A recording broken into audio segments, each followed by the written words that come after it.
ষান্মাসিক সামষ্টিক মূল্যায়ন 2024। প্রিয় শিক্ষার্থী বন্ধুরা, তোমাদের ষান্মাসিক সামষ্টিক মূল্যায়ন 2024-এর এখন আমি শেয়ার করতেছি অষ্টম শ্রেণীর বাংলা প্রশ্নটি হুবহু যেভাবে আছে তোমরা প্রশ্ন উত্তর সহ পেয়ে যাবে। প্রশ্নটি স্কিপ না করে না টেনে সম্পূর্ণ ভিডিওটি তোমরা শুরু থেকে শেষ পর্যন্ত দেখো, হুবহু কোশ্চেনটি তোমাদের আগামীকালের পরীক্ষায় চলে আসবে। তো প্রথমেই দেখো, তোমাদের বিদ্যালয়ের উন্নয়ন বিষয়ক বৈঠক অনুষ্ঠিত হবে। এই বৈঠকে সকল শিক্ষক, শিক্ষার্থী, অভিভাবক একত্র হয়ে শিক্ষার্থীদের নানা প্রয়োজন এবং বিদ্যালয়ের নানা সমস্যা এবং সম্ভাবনা নিয়ে আলোচনা করবেন। এই আলোচনাকে সামনে রেখে শিক্ষার্থীদের কাছ থেকে লিখিত মতামত ও চাহিদা বা দাবি অঙ্কন করা হচ্ছে।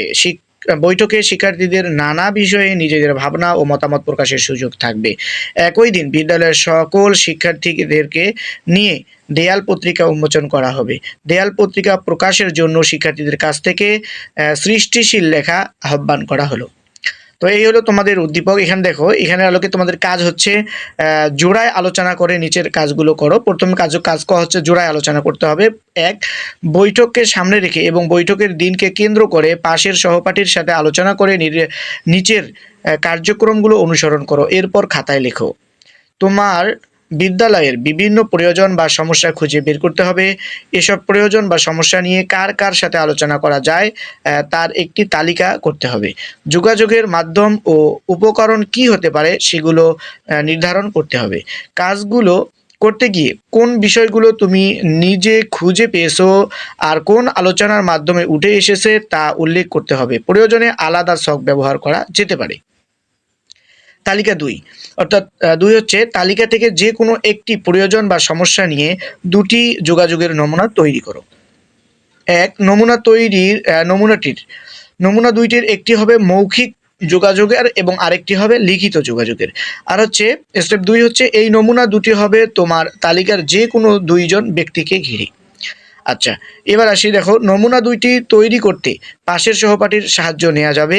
সহপাঠীর সাথে কথা বলে তুমি কোন কোন বিষয়ে জানতে পেরেছো তা যোগাযোগের নমুনা লেখার আগে সংক্ষেপে আলাদাভাবে তুলে ধরতে হবে।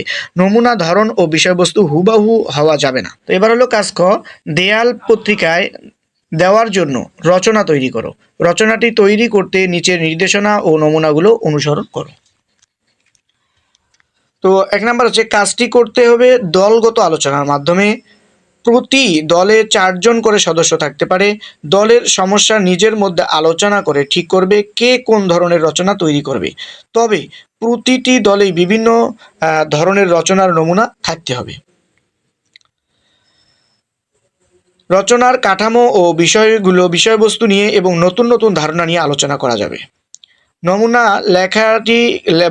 লেখাটি লেখার আগে দলীয় আলোচনার মাধ্যমে কি কি সিদ্ধান্ত নেওয়া হয়েছে এবং গুরুত্বপূর্ণ বিষয় উঠে এসেছে তা লিখতে হবে। রচনায় নিজের সৃষ্টিশীলতা, পর্যবেক্ষণ ও দক্ষতা প্রতিফলন ঘটাতে হবে। রচনার একটি শিরোনাম দিতে হবে। নিচের কয়েক ধরনের লেখার নমুনা দেওয়া হলো। দেখো, বিবরণমূলক লেখা, বিদ্যালয়, শ্রেণীকক্ষ, স্কুল মাঠ, পাঠাগারের বিবরণ।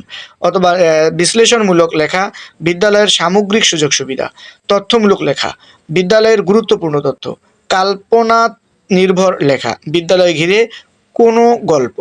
এবার আসি, উপরের যে কোনো একটি ধরন বেছে নিয়ে তোমার বিদ্যালয়ের পরিপ্রেক্ষিতে 200 শব্দের একটি রচনা লিখো। উপরের নমুনা বিষয়বস্তুগুলো ছাড়াও নিজ বিদ্যালয়ের যে কোনো বিষয়বস্তু নিয়ে রচনা লেখা যাবে। 2, রচনাটি লেখার পর এটি কেন বিষয়বস্তুমূলক, বিশ্লেষণমূলক অথবা তথ্যমূলক অথবা কাল্পনিক নির্ভর তার পিছনের যুক্তি দাও। কাজ গ, তোমার লেখা উপরের রচনার ভিত্তিতে এককভাবে নিচের কাজগুলো করো। 2টি বাক্যের উদ্দেশ্য, বিধেয়, উদ্দেশ্যের প্রসারক ও বিধেয়ের প্রসারক চিহ্নিত করো। যে কোনো 10টি শব্দ আবিধানের বর্ণনাক্রমে সাজাও। তো শিক্ষার্থী বন্ধুরা, এই যে তোমাদের বাংলা প্রশ্নটা তোমরা দেখতে পেলে, এই প্রশ্নটা এখনই সমাধান করে সেই সমাধানের ভিডিও আমি তোমাদের সাথে শেয়ার করতেছি। সেই জন্য তোমরা এখনও যদি চ্যানেলটি সাবস্ক্রাইব করে না থাকো, চ্যানেলটি সাবস্ক্রাইব করে ভিডিওতে লাইক দিয়ে থাকো।